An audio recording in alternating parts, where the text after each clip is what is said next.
ঈদ আনন্দ উদযাপন করতে ব্যস্ত রাজধানীবাসী। তারা ভিড় করছেন শহরের বিনোদন কেন্দ্রগুলোতে।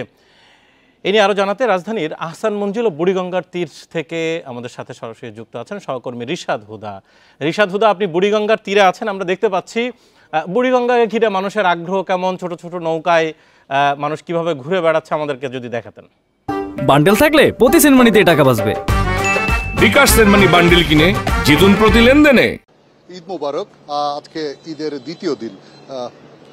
বুড়িগঙ্গার তীরে আমরা এসেছি। এখানে ঝিরিঝিরি বাতাস, একটু মিঠা রোদ যেটাকে বলে আছে, গরম এবং বাতাসের একটা খুব সুন্দর একটা পরিবেশ, অনন্য সমন্বয় বলতে পারেন। এটি কিন্তু বুড়িগঙ্গার নদীর তীরের যে আবহাওয়াটা। তো আপনারা জানেন যে বুড়িগঙ্গার নদীর পানি কালো এবং এখানে বেশ ময়লা করে ফেলেছি আমরাই ময়লা করেছি এর পার। তো এত কিছু সত্ত্বেও কিন্তু এর যে আকর্ষণ, সেই আকর্ষণ কিন্তু ছাপিয়ে গেছে। অর্থাৎ এখানে কিন্তু ঈদের দিনও আমরা এসেছিলাম।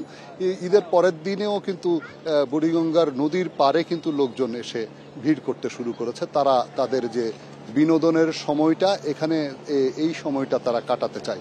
বুড়িগঙ্গা আপনারা জানেন যে দুই পার আছে, ঢাকা অর্থাৎ রাজধানীর পার এবং যে কেরানীহাটের পার, দুই পারেই কিন্তু মানুষ আস্তে আস্তে করে আসতে শুরু করেছে। একটু রোদ আছে, একটু মিঠা রোদ এবং ঝিরঝির সুন্দর একটা বাতাস, এই পরিবেশে কিন্তু তারা আসছে।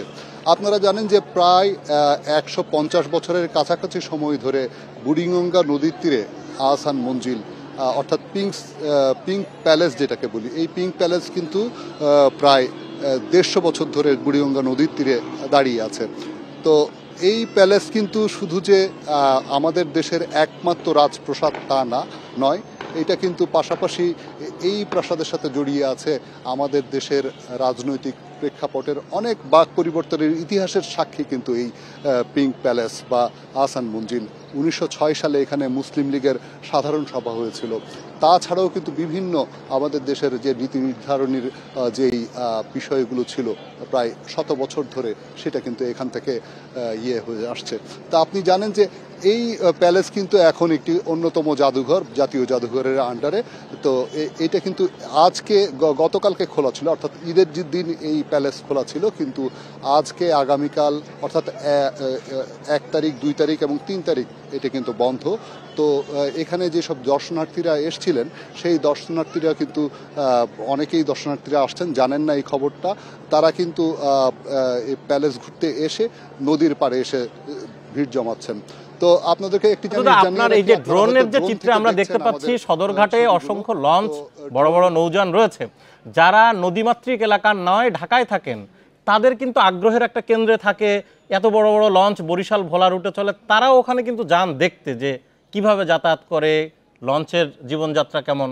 হ্যাঁ, বাসার আসলেই ঠিক।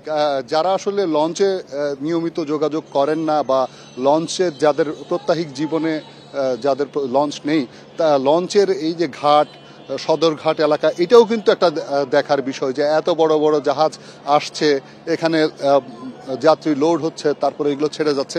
এই দৃশ্যগুলোও কিন্তু মনোরম, সেগুলোও কিন্তু দেখছে। তো এই ড্রোনে আপনারা এইসব জিনিসগুলো দেখতে পাচ্ছেন। তো একটি জিনিস জানিয়ে রাখি, আকাশটাও কিন্তু এখানে বেশ সুন্দর, একটু একটু মেঘ আছে, যদিও অনেক চিল এখানে উঠছে। আপনারা জানেন যে এই চিল ওড়ার কারণে আমাদের ড্রোন চালাতেও কিন্তু কিছুটা সমস্যা হচ্ছে। সবকিছু মিলিয়ে এটা কিন্তু অসাধারণ একটি পরিবেশ এই মুহূর্তে, এই বিকেলে আছে। আমরা যতদূর জানি যে এখানে সন্ধ্যা পর্যন্ত দর্শনার্থীরা আসবেন এবং এই পরিবেশটা উপভোগ করবেন। এক ফ্রেমে সদরঘাট, বুড়িগঙ্গা নদী আর আহসান মঞ্জিল দেখাচ্ছিলেন আমাদের সহকর্মী রিশাদ হুদা।